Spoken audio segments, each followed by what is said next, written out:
হ্যাঁ এখন তো আমাকে ফোনগুলো খেয়ে বেঁচে থাকতে হবে। হ্যাঁ এখন তুমি গপ গপ করে কলাগুলো খাবো। আরে কে মেয়েটা এখানে বসে কি খাইতেছে? এই মেয়ে তুমি ফোন খেও না, তাহলে তোমার পেটে অসুবিধা হতে পারে। তার সাথে তুমি এই কলাটা নিয়ে খেয়ে নাও। হ্যাঁ কলা, হ্যাঁ খাবো। এখন আমি কলাটা খুব মজা করে খাবো।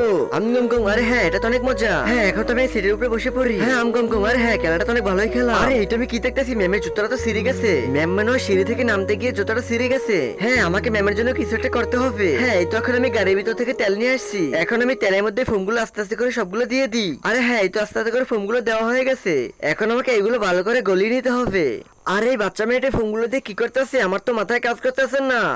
হ্যাঁ এই তো ফোম দিয়ে আঠা বানানো হয়ে গেছে। যাই এখন ম্যামের জুতাটা লাগিয়ে দিই। ম্যাম জুতাটা আমাকে দিন। আরে বাচ্চা তুমি এই জুতাটা নিয়ে কি করবে? ম্যাম আমি অনেকক্ষণ ধরে দেখছি আপনার জুতাটা ছিঁড়ে গেছে, তাই এখন আমি আপনার জুতাটা আবার আগের মতন ঠিক করে দিব। আরে বাচ্চা তুমি কি বলতেছো? তুমি কি এই কাজটা করতে পারবে? হ্যাঁ ম্যাম এই দেখুন আপনার জুতাটা আবার আগের মতন ঠিক হয়ে গেছে। আরে হ্যাঁ আমার তো দেখে তাই মনে হচ্ছে। বন্ধুরা তোমরা সবাই বাচ্চাটার জন্য একটা ভিডিওতে লাইক দিয়ে দাও। তুমি যদি চাও তোমার বাবা অনেক অনেক বছর বেঁচে থাকুক তাহলে ভিডিওতে একটি লাইক করো, আর যদি চাও তোমার মা অনেক অনেক বছর বেঁচে থাকুক তাহলে চ্যানেলটি সাবস্ক্রাইব করো, আর তুমি যদি চাও তোমার মা বাবা দুজনেই অনেক অনেক বছর বেঁচে থাকুক তাহলে লাইক সাবস্ক্রাইব দুইটাই করো।